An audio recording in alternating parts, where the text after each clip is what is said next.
saadəti yaşadalım. Ömrün şövqü məhəbbətli, ömrün şövqü məhəbbətli, məhəbbəti yaşadalım. Ömrün şövqü məhəbbətli, ömrün şövqü məhəbbətli, məhəbbəti yaşadalım. Biz mehriban ailəyik, biz mehriban ailəyik, gəlin dostlar deyək gülər.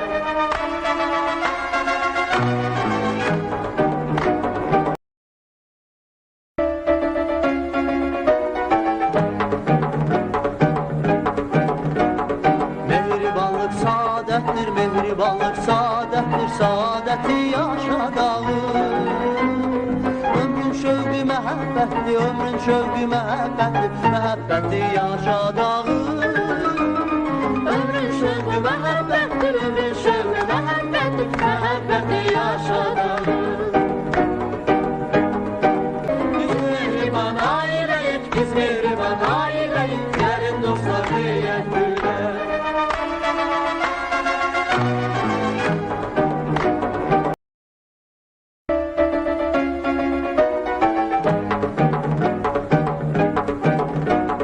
Mehribanlıq saadətdir, mehribanlıq saadətdir, saadəti yaşadalım. Ömrün şövqü məhəbbətli, ömrün şövqü məhəbbətli, məhəbbəti yaşadalım. Ömrün şövqü məhəbbətli, ömrün şövqü məhəbbətli, məhəbbəti yaşadalım. Biz mehriban ailəyik, biz mehriban ailəyik, gəlin dostlar deyək gülər.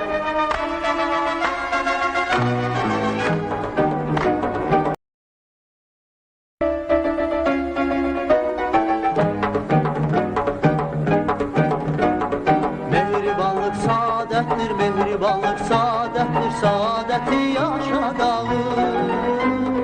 Ömrün şövqü məhəbbətli, ömrün şövqü məhəbbətli, məhəbbəti yaşadalım. Ömrün şövqü məhəbbətli, ömrün şövqü məhəbbətli, məhəbbəti yaşadalım.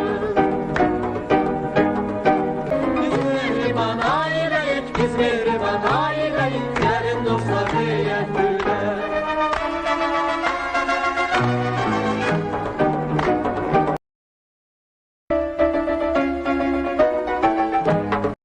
Hər kəsə salam. Bugün sizlərlə cemli piroq reseptini bölüşmək istəyirəm.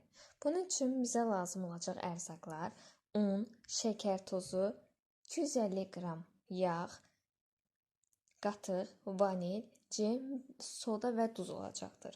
Bunun üçün biz çırpma qabına 400 stəkan un tökürük.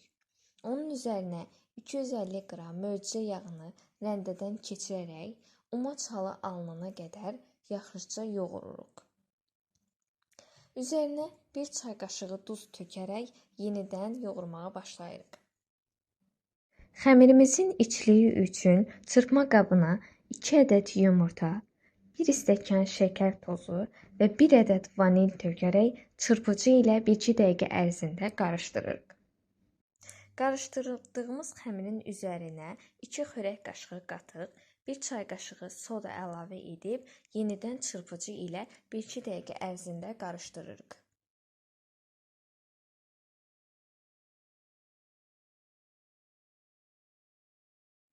Aldığımız xəmiri umacımızın üzərinə yavaş-yavaş tökərək yoğurmağa başlayırıq.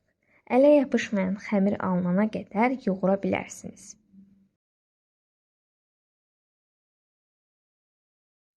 Alınmış xəmiri biri böyük, biri kiçik olmaqla 2 hissəyə ayırırıq.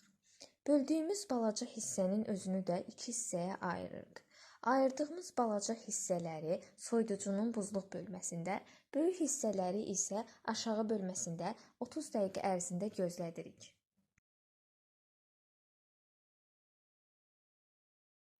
Yağladığımız tavaya soyuducunun aşağı gözündəki xəmiri tava boyunca yaxşıca yayırıq. Üzərinə cem əlavə edirik. Siz istədiyiniz cemdən istifadə edə bilərsiniz. Biz bugün gavalı cemindən istifadə elədik. Yaydığımız cemin üzərinə soyuducunun buzluq bölməsindəki xəmiri yavaş-yavaş rəndədən keçirərək üzərini örtürük və 180 dərəcəli sobada 40 dəqiqə ərzində bişiririk.